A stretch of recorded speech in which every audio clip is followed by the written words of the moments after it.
Everyone, कैसे हैं आप सब लोग। Welcome back to my channel RBS result. तो यार आज वो वीडियो आ चुकी है जिसका आप सबको इंतजार था, क्लास 10th के इंपॉर्टेंट क्वेश्चन। तो यार ये बहुत बहुत बहुत इंपॉर्टेंट क्वेश्चन है, इनके बाहर आपका एक क्वेश्चन भी नहीं बैठेगा और इन क्वेश्चन को करने के बाद आपके 90 प्लस फिक्स, 90 प्लस किसी भी हालत में आएंगे अगर आपने इन क्वेश्चन को प्रिपेयर कर लिया तो ढंग से।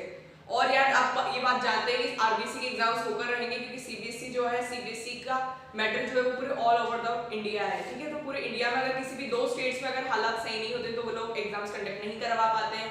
पर अगर जैसे राजस्थान में हालात जो भी हैं, जो भी यहाँ के हालात है, अगर वो नॉर्मल हो जाते हैं तो यहाँ एग्जाम्स कंडक्ट हो सकते हैं। तो यार बस अब आप इन क्वेश्चंस को प्रिपेयर करो, मैं जितना अच्छे से प्रिपेयर कर सकते हो उतना अच्छे से प्रिपेयर करो, ठीक है। और आई गारंटी यू दैट आपके 95 प्लस कोई नहीं रोक पाएगा इनको करने के बाद, ठीक है। तो स्टार्ट करते हैं। देखो पहले हम इनका पेपर पैटर्न समझ लेते हैं, ठीक है। क्वेश्चंस और मार्क्स, 10 क्वेश्चन आएंगे आपके एमसीक्यू 1 मार्क्स के, 10 मार्क्स आपके इसमें कवर हो जाएंगे। 10 क्वेश्चंस आएंगे आपके ऑब्जेक्टिव टाइप क्वेश्चन, उसमें आपके 10 मार्क्स कवर हो जाएंगे। 8 क्वेश्चंस आएंगे आपके 2 मार्क्स के, ठीक है, तो उसमें आपके 16 मार्क्स कवर हो जाएंगे। और 4 क्वेश्चन आएंगे आपके 4 मार्क्स के, उसमें आपके 16 मार्क्स कवर हो जाएंगे। और 2 क्वेश्चंस आएंगे 5 मार्क्स के, उसके आपके 10 मार्क्स कवर हो जाएंगे। 3 क्वेश्चंस आएंगे 6 मार्क्स के, उसमें आपके 18 क्वेश्चंस कवर हो जाएंगे। तो अभी क्या करना है, इन 10 क्वेश्चंस का, इन दोनों का क्वेश्चंस का बंच मैं आपको बाद में दूंगी। अभी हम केवल इन 60 मार्क्स की बात करेंगे कि हम इन 60 मार्क्स को स्कोर करके, इन 60 मार्क्स को फिक्स करके 80% मार्क्स हम हमारे फिक्स कर लेंगे यहीं पर ही, ठीक है। तो चलो आगे बढ़ते हैं। तो आपका जो फर्स्ट चैप्टर है, चैप्टर नंबर 1, मैं फिर से कह रही हूँ क्वेश्चंस के बाहर आपका एग्जाम में एक भी क्वेश्चन नहीं है। अगर आप इनको नहीं कर रहे हैं तो बहुत बड़ी गलती कर रहे हैं, इनको कर लेना प्लीज, ठीक है। इनको बहुत मेहनत से बनाए, बहुत ही मेहनत से यार, इनको प्रिपेयर कर लेना बिल्कुल अच्छे से। तो चैप्टर 1 लेंगे, disease caused by protein energy mall nutrition. कौन कौन सी डिजीज होती है इनसे, माल न्यूट्रिशन से? तो कौन कौन सी होती है? क्वाशिकोर और मेरेस्मस। क्वाशिकोर और मेरेस्मस दो डिजीज हैं जो कि इससे होती हैं। नेक्स्ट है harmful effect of alcohol. Alcohol के क्या क्या हार्मफुल इफेक्ट होते हैं? फर्स्ट क्वेश्चन हो गया disease caused by protein energy mall nutrition, and second harmful effect of alcohol. Alcohol के क्या क्या हार्मफुल इफेक्ट होते हैं? आपका लिवर डैमेज हो जाती है, आपका किडनी डैमेज हो जाता है, तो वो सब लिखना है इसमें, ठीक है। Harmful effect of food adulteration, मतलब फूड में हम कोई भी बाहर की चीज अगर उसमें मिक्स करते हैं उसको, मतलब उसको फूड रेंसिडिटी भी कह सकते हैं। अगर हम कोई बाहर की चीज उसमें ऐड करते हैं, कुछ अलग चीज ऐड करते हैं, तो उससे क्या होता है, फूड जो है वो खराब हो जाता है। तो हम उसमें इसके अंदर उसको डिस्कस करेंगे, ठीक है।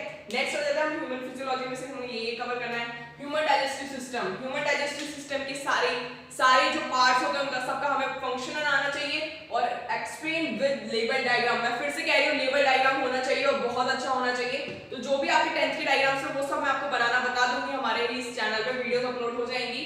तो उसमें क्या है ना, आपको बिल्कुल एक स्टेप बाय स्टेप बताया जाएगा कि कैसे आपको डाइजेस्टिव सिस्टम बनाना है, ठीक है। नेक्स्ट आएगा रेस्पिरेटरी सिस्टम। रेस्पिरेटरी सिस्टम को भी एक्सप्लेन करना है लेबल डायग्राम के साथ। नेक्स्ट आ जाएगा एक्सक्रीटरी सिस्टम, इसको भी एक्सप्लेन करना है लेबल डायग्राम के साथ। तीनों को लेबल डायग्राम के साथ एक्सप्लेन करना है। नेक्स्ट आ जाएगा heart and blood circulatory system. Heart का डायग्राम और ब्लड सर्कुलेटरी सिस्टम जो भी आपको उसको एक्सप्लेन करना है, ठीक है।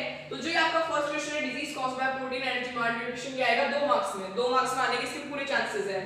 हार्मफुल इफेक्ट ऑफ अल्कोहल, ये भी आने के 2 मार्क्स में आने के इसके पूरे चांसेस हैं। Harmful effect of food adulteration, इसके 5 मार्क्स में आने के चांसेस हैं। तो 5 मार्क्स के लिए इसको प्रिपेयर करना है, ठीक है। नेक्स्ट आएगा, अब ले लेंगे चैप्टर 2। चैप्टर 2 में क्या है, human digestive system explain with level diagram. इसके क्या 6 मार्क्स के क्वेश्चन, 6 मार्क्स में आने का चांसेस है इसके। और रेस्पिरेटरी सिस्टम और इसका एक्सप्लेन लेवल डायग्राम, यार इन तीनों को क्वेश्चंस को हम आपको ऐसा प्रिपेयर करवाएंगे ना कि आपको एग्जाम टाइम तक ये सब याद रहेंगे, ठीक है। इनकी डायग्राम्स और इनकी लेबलिंग वगैरह सब। तो ये वाला क्वेश्चन भी 6 मार्क्स में आएगा और ये वाला क्वेश्चन भी 6 मार्क्स में आएगा। Explanatory system explain with label diagram, ठीक है। नेक्स्ट आ जाएगा heart and blood circulatory system. Heart का और ब्लड सर्कुलेटरी सिस्टम का जो भी आपका कैपिलरीज वाला डायग्राम जो होता है वो आएगा 6 मार्क्स में, हार्ट का भी और सर्कुलेटरी सिस्टम का भी, ठीक है। नेक्स्ट आएगा methods of urine formation. Method of urine formation क्या होगा इसमें, अगर आपसे पूछा जाए मेथड ऑफ यूरिन फॉर्मेशन, उसमें क्या बनाना है आपको, नेफ्रॉन का डायग्राम बनाना है। क्योंकि यूरिन फॉर्मेशन किसकी वजह से होता है, नेफ्रॉन की वजह से। तो अगर आपको सेपरेटली अगर नेफ्रॉन पूछा जाए तो आपको नेफ्रॉन का डायग्राम बनाना है, प्लस उसकी जो भी वर्क होता है, जो भी इसके जो भी फीचर्स होते हैं वो सब आपको एक्सप्लेन करना है नेफ्रॉन के, और मेथड ऑफ यूरिन फॉर्मेशन है तो भी आपको नेफ्रॉन ही बताना है। नेक्स्ट आ जाएंगे हम थर्ड पे, तो थर्ड में है Mendel's law of purity of gametes.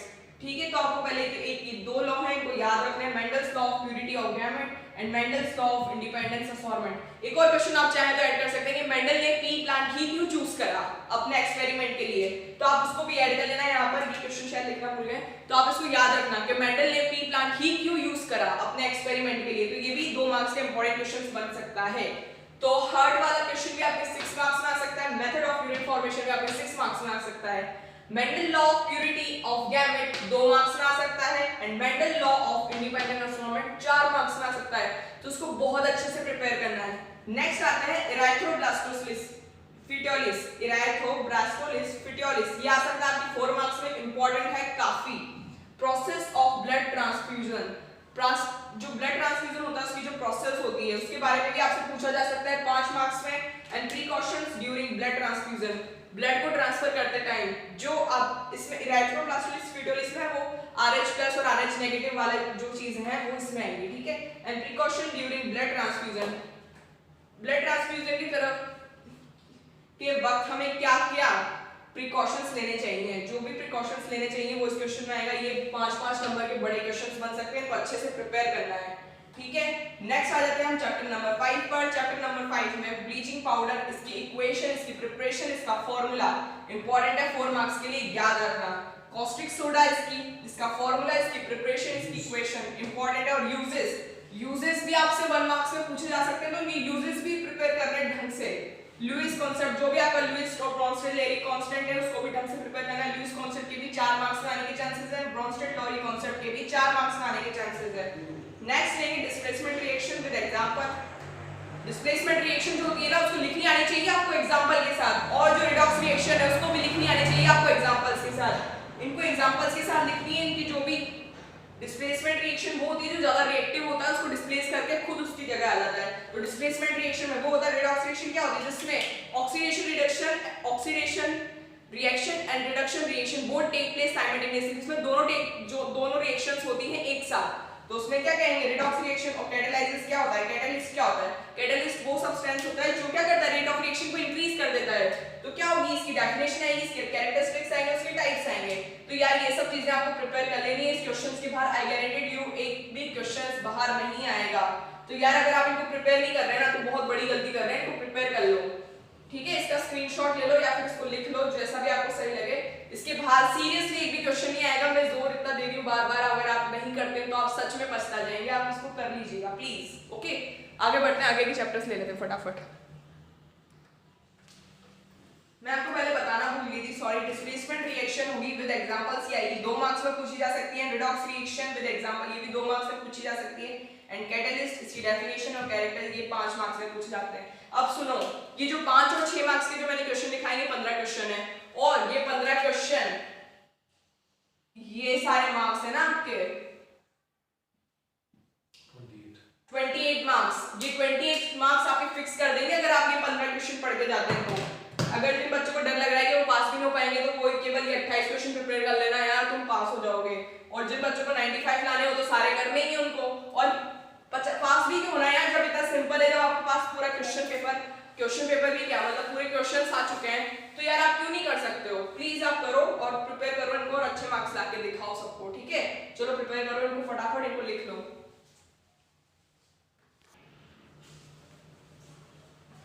तो यार मैं 2 चैप्टर्स के 2 इंपॉर्टेंट क्वेश्चंस भूल गई थी, तो उनको आप लिख लो। 5th चैप्टर में लिख लेना difference between soap and detergent, and पहला तो ये होगा difference between soap and detergent. Difference किसके बीच में, सोप और डिटर्जेंट के बीच में डिफरेंस। 4 मार्क्स में पूछा जा सकता है। Explain cleansing action of soap micelle formation, कैसे मतलब आपने देखा होगा ना, ये डायग्राम है, ये आपका कोई भी डर्ट हो गया, इसको फिर मिसल्स खींच रहे हैं, तो ये आपका मिसल्स फॉर्मेशन वाला डायग्राम है, तो इसको देख लेना एक बार। मिसल फॉर्मेशन वाले को 5 मार्क्स में पूछा जा सकता है। एंड 6 में मैं भूल गई थी, कोरोजन एंड रेंसिडिटी, दोनों 2-2 मार्क्स में पूछे जा सकते हैं, ठीक है।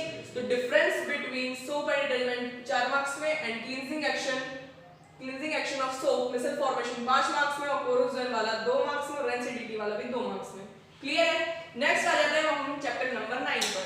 चैप्टर नंबर 9 पर स्नेल्स लॉ से क्वेश्चन आ सकता है। डिस्पर्जन स्नेल्स लॉ से क्वेश्चन आएगा 2 मार्क्स में, ठीक है। और dispersion of light through prism से आएगा क्वेश्चन 2 मार्क्स में, ठीक है। अब जो डिस्पर्जन थ्रू लाइट है इसमें क्या करना है आपको, प्रिज्म वाला डायग्राम बनाना है। प्रिज्म वाले डायग्राम में जो आपकी वन लाइट आ रही थी इसको 7 डिफरेंट वाले में करके बी विबग्योर्ड बनता का,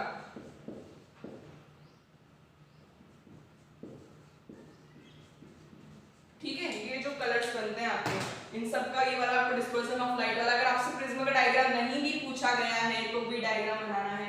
अगर किसी क्वेश्चन में एक टिप्स ले लो, टिप बहुत इंपॉर्टेंट टिप, अगर किसी क्वेश्चन में डायग्राम नहीं पूछा जाए और अगर तुम्हें उसका डायग्राम आता है तो बना के आ जाना यार, टीचर खुश हो जाएगा, ठीक है।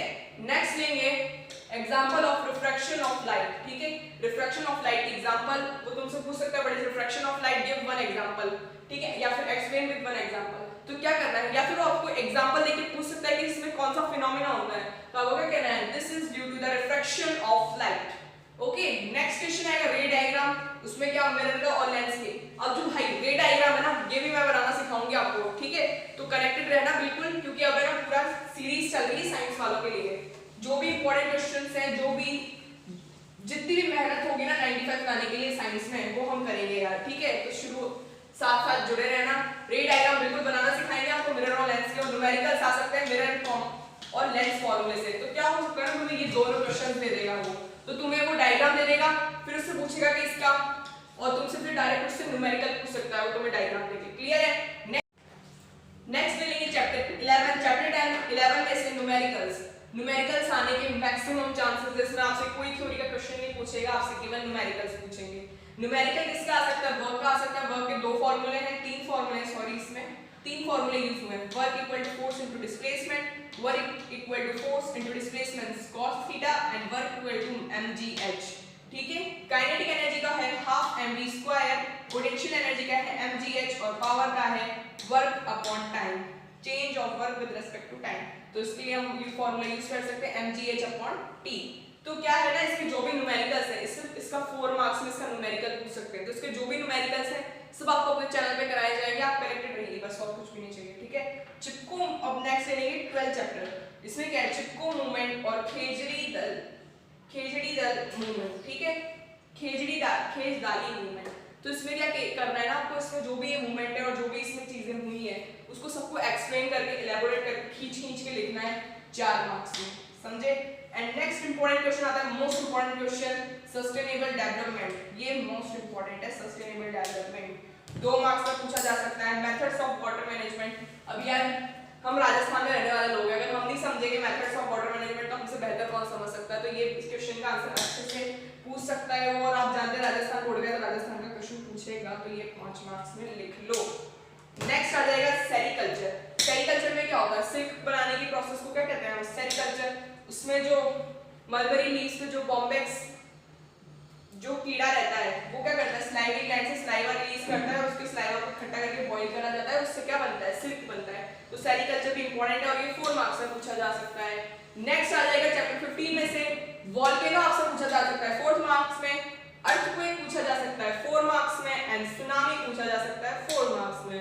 तो यार इसमें से ये सारे क्वेश्चन और में आ सकता है, और में इन तीनों में से आपको वही दे देगा, वो आपसे वोल्केनो पूछ लेगा या फिर अर्थक्वेक पूछ लेगा या सुनामी पूछ लेगा। तो ये चारों क्वेश्चन तीनों क्वेश्चन 4-4 मार्क्स के, क्लियर है। नेक्स्ट आ जाएगा question number 16, internal structure of earth. Internal structure of earth का भी डायग्राम और सब चीजें आपको बना के आनी है, सारा एक्सप्लेन करना है। ये क्वेश्चन 5 मार्क्स का बैठेगा। नेक्स्ट आ जाएगा causes of crisis on biodiversity. क्या कॉजेस होते हैं क्राइसिस ऑन बायोडायवर्सिटी के।